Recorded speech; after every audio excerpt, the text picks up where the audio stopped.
There is no one like Jesus.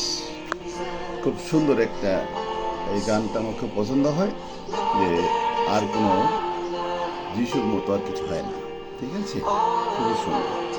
কিন্তু কেন, কার জীবনের জন্য? এবং সেটা হচ্ছে আমি যখন দেখেছি যে যদি if you have a commitment to the God and to the Jesus, যে দি কমিটমেন্ট এটা সবচেয়ে গুরুত্বপূর্ণ। এবং কমিটমেন্ট কথাটা হচ্ছে যেটা আত্ম উৎসর্গ, মানে তাকে দিয়ে দেওয়া, the whole life, total commitment to Jesus. কেন সেটা বিষয়। এবং কমিটমেন্ট অনেক সময় দেখা যায় যিশুর কাছে হয় না, এই কমিটমেন্টটা চলে যায় একদম ব্যক্তির কাছে, সংস্থার কাছে, সংগঠনের কাছে। এই that's the one of the important, সবচেয়ে গুরুত্বপূর্ণ হচ্ছে এটা একটা সমস্যা হিসেবেও ধরতে পারেন যদি কমিটমেন্ট টোটালি চলে যায় আপনার একটা সংস্থা অথবা একটা চাকরি সেভাবে। কিন্তু যদি commitment, if you have commitment to the God and to Jesus, আমি দেখি একটা অংশ পড়ি, তাহলে আপনারা পরিষ্কার হবেন, বুঝতে পারবেন। কিন্তু তার আগে অবশ্যই আমি এই সুন্দর সকালে সবাইকে শুভেচ্ছা জানাচ্ছি। আমি পড়ার চেষ্টা করছি একটা অংশ যেটা হিত গীত সঙ্গীতায় আমি পড়ি, যেটা হচ্ছে 31 অধ্যায়ের 15 থেকে 16 পদ, এই দুটো পদেই এনাফ। বলছে, আমার সময় সকল তোমার হস্তে রইয়াছে। সাধু দায়ুদ এই লেখার মধ্যে প্রকাশ করেছেন, এবং এটা ঠিক। তিনি যখন সম্পূর্ণভাবে তার সময়টুকু, তার সময় বলতে বোঝাচ্ছে অতীত সময় না, in future, past, until her death, মৃত্যুর পর্যন্ত। এই জন্য বলছে, আমার সময় সকল তোমার হস্তে রহিয়াছে। অর্থাৎ বাঁচি বা মরি, যেমন আমি অবশ্যই মরি তো মরি, যখন আমি যে পর্যন্ত আছি, আমার জীবন শ্বাস প্রশ্বাস যতক্ষণ পর্যন্ত আছে।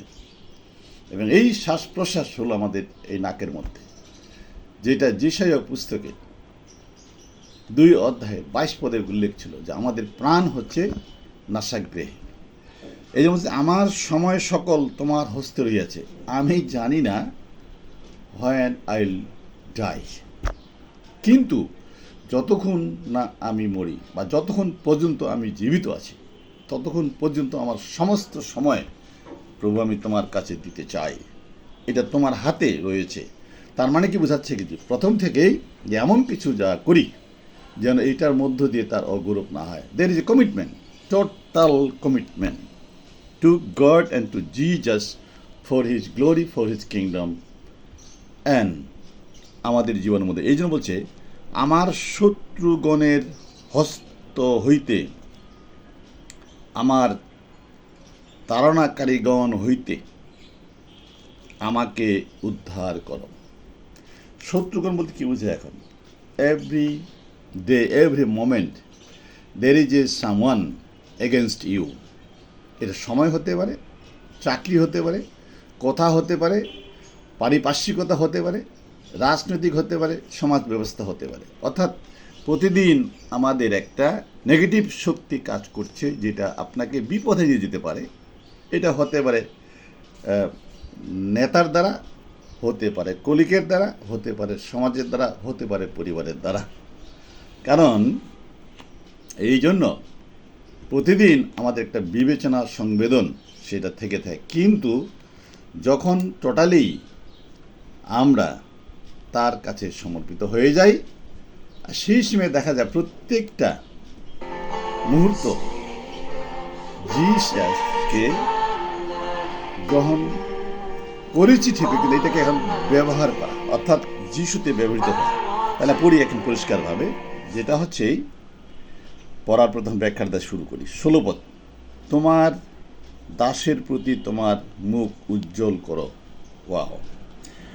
তোমার দয়াতে আমাকে পরিত্রাণ করো। এই পরিত্রাণ অবশ্যই আধ্যাত্মিক পরিত্রাণ, এবং এই পরিত্রাণ একটা দৈনন্দিন পরিত্রাণ। পরিত্রাণ মানে কি? হ্যাঁ, যে বিপদ থেকে রক্ষা করো, মুক্ত করো। যেমন আমি একজন আইনজীবী হিসাবে এই কথা যখন তারা বলে কোনো লোক সে মুক্তি পেয়ে গেছে, অর্থাৎ জামিন পেয়ে গেছে, এই জামিনটাকে তারা মুক্তি বলতেছে। এটা তো মুক্তি না, এটা তো সে মামলার সাথে যুক্ত, সে আসামি ছিল, কাঠগড়ায় ছিল, কিন্তু এখন সে আসামি কোথায়? জেলখানার বাহিরে। কিন্তু সে জেলখানা থেকে বের হয়ে আসছে, এটা বলে জামিন পাওয়া, অর্থাৎ জেলের জীবন থেকে সে সাময়িকের জন্য অব্যাহতি হয়েছে, কিন্তু যে কোনো সময় বিচারের বিপক্ষে অন্যায়ের সঙ্গে যুক্ত হলে তাকে অবশ্যই আবার জেলে যেতেই হবে। এবং final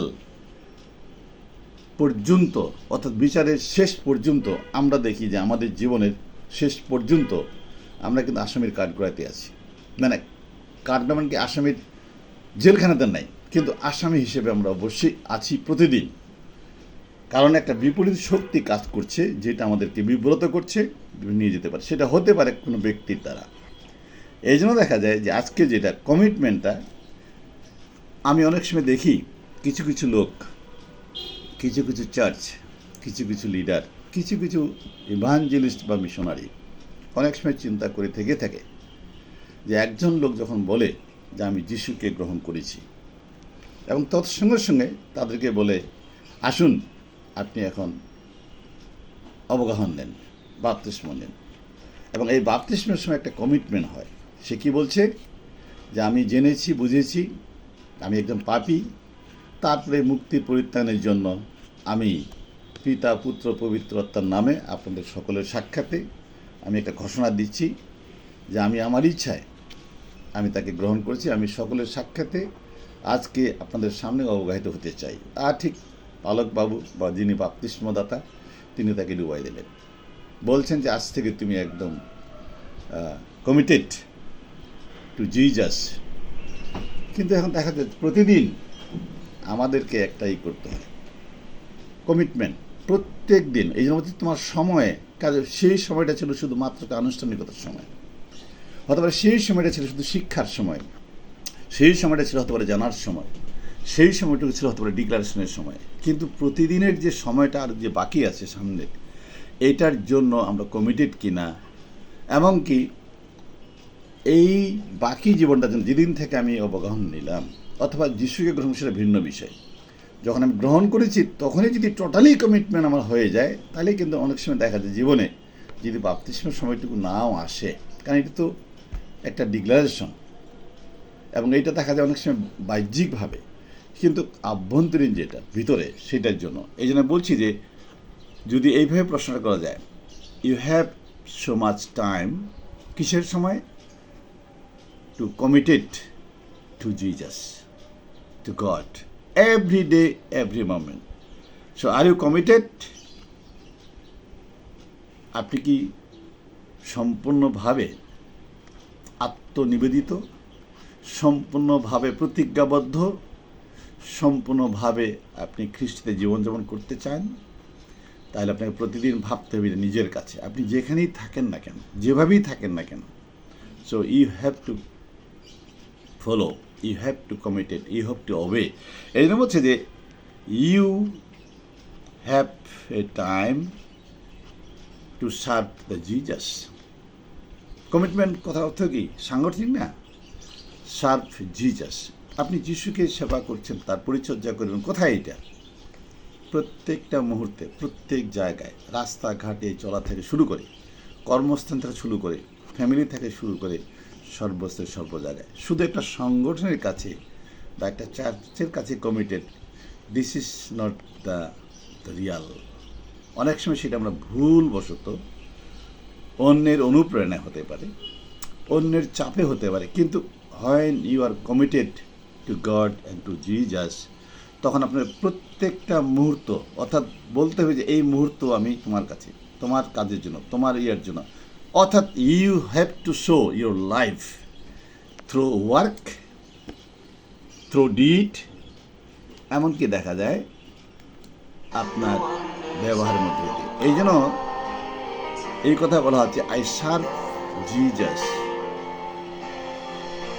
I committed to you. You are my savior. You are my savior. এটা কি শুধু কখন? এক সময়ের জন্য তাকে আমি শিবে গ্রহণ করছি নিশ্চয় না, হোল লাইফ। এই জন্য 16 পদ এবং 15 পদ গীত সঙ্গীতের 31 অধ্যায়ের আবার আমি পড়ছি, তারপর আমি শেষ করছি। লেখা আছে, আমার সময় সকল তোমার হস্তে রইয়াছে, আমার শত্রুগণের হস্ত হইতে, আমার তাড়নাকারীগণ হইতে আমাকে উদ্ধার করে। এটা not once a time, every moment, everywhere and every purpose and everyone. আসুন আমরা সেভাবেই সামনের দিকে আগাই, যেন 16 পদ, তোমার দাসের প্রতি তোমার মুখ উজ্জ্বল করো।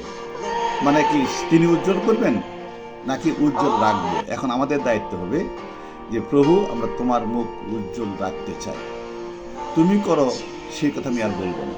কেন বলবো না? তুমি automatically already in my heart, in my life. কাজে তোমার মুখ যেন উজ্জ্বল হয়। কেন তুমি উজ্জ্বল হবে? কারণ তুমি আমাকে তোমার দয়াতে আমাকে পরিত্রাণ করো। একটা হচ্ছে দৈনন্দিন অর্থাৎ বিপদ থেকে রক্ষা করো, অন্যায় থেকে রক্ষা করো। কিন্তু এটা তো আমার ইচ্ছা থাকতে হবে, ঠিক না? তুমি আমাকে পরিত্রাণ দিয়েছ, পরিত্রাণের নিশ্চয়তা দিয়েছ, প্রদান করেছ, এটা আমি উপলব্ধি করতে পেরেছি।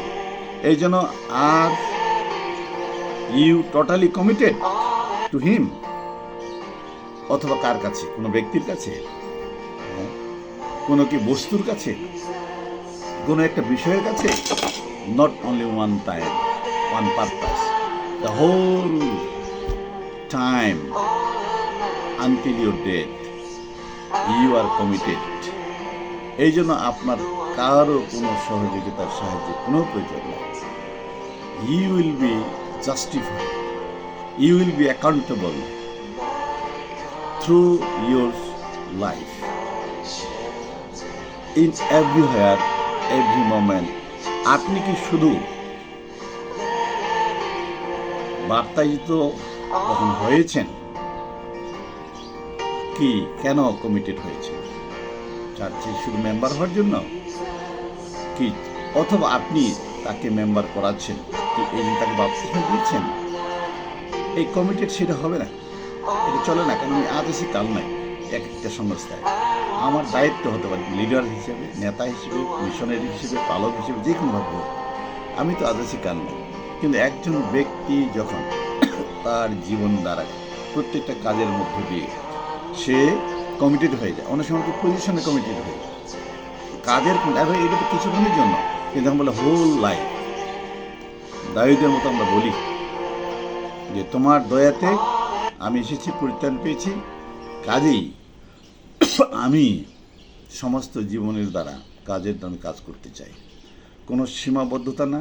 I am not limited under someone, I am not control, but I am already surrendered, already Jesus in my heart. So every day, every moment, He was controlling me.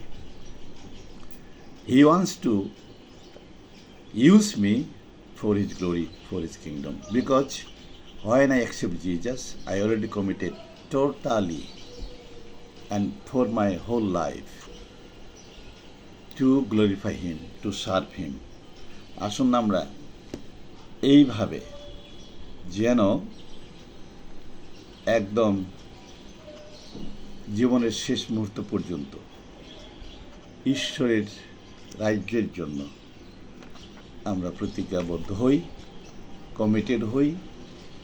এমনকি যেন শুধু সংখ্যা হিসেবে না থেকে অনেকে আমাকে হিসাব যেন না করে যে আমি এত নাম্বারের সংখ্যায় সংগঠনের সঙ্গে যুক্ত আছি, কিন্তু যেন এইটা হিসাব হয় যে আমি সমস্ত সময়ের জন্য এই যিশুর সঙ্গে বা ঈশ্বরের রাজ্যের একজন ব্যক্তি হিসাবে, এবং এটা আমি কাউকে বলতে পারবো না, দেখাতে পারতেছি না আমি কত নাম্বারের স্বর্গ রাজ্যের জন্য একজন সংখ্যায় পরিণত হয়েছি। কিন্তু সংঘর্ষের নাম্বার দেখাতে পারি, ঠিক না? পরিবারের নাম্বার দেখাতে পারি, এবং যে কোনো জায়গায় আমি নাম্বার দেখাতে পারি, আমি এত নম্বর লোক। যখন কোনো মিটিং হচ্ছে, চলাফেরা তো বলছি, হ্যাঁ আপনি কত নম্বর সিরিয়ালে আছেন, ঠিক আছে। বা যখন টোকেন না কেউ, হ্যাঁ ঠিক আছে, অথবা টিকিট বাসে ঢুকলেন, আপনি কত নম্বর সিটে বসবেন, কত নম্বর সিটের আপনার অধিকারটা আছে, কিন্তু সেইভাবে নয়। আমাদের অধিকার ওরকম নাম্বার নাই, কিন্তু এই নিশ্চয়তা আছে যে আমি ঢুকে গেছি। যেমন সাধু দায়ুদ যখন এই কথা বলছে যে আমার সময় সকল তোমার হস্তে রইয়াছে, আমি যে ঢুকেছি, প্রবেশ করেছি, এই সময়টুকু অর্থাৎ জাগতিকভাবে আছি ঠিকই, কিন্তু আধ্যাত্মিকভাবে বাই ফেথ, বিলিফ, এমনকি জীবনের মধ্য দিয়ে আমি ঢুকে পড়েছি, আমি এখন আছি। So whole life Lord you help me to follow you, to do something for you, not to do something against you. আমি সবাইকে এই সকালের এই একটু কমিটমেন্টের উপরে এই পরামর্শ দিই, আপনি কোনো জায়গায় প্রতিজ্ঞাবদ্ধ হবেন না কারোর সঙ্গে, কারণ আপনি জানেন না আপনি কয়দিন বাঁচবেন, কিন্তু আপনি কমিটমেন্ট হবেন যিশুর সঙ্গে, বাক্যের কাছে। এই জন্য আমার প্রভু যিশু, আমার সেভিয়ার, তিনি আমার মৃত্যু পর্যন্ত দৈহিকভাবেও আছেন জীবনে, এমনকি যখন দৈহিক জীবন শেষ হয়ে যায় তখনও তিনি আছেন। বাট এটা আমাদের সম্পূর্ণ সুযোগ, বড় সুযোগ একটা, যে জীবন থাকাকালীন আমি সেই নিশ্চয়তা লাভ করেছি। আসুন আমরা সেভাবে প্রতিজ্ঞাবদ্ধ হই একদম যিশুর সঙ্গে। সবাইকে আবার শুভেচ্ছা জানাইয়া এখন শেষ করছি। ঈশ্বর আপনাদের সঙ্গে, তিনি আপনাকে জেনেছেন, জানছেন, তিনি আপনাকে দেখেছেন, তিনি আপনাকে কন্ট্রোল করছেন always, all the time. Let's sing a song, my Jesus, my saviour, you are the all in all, you are in my life.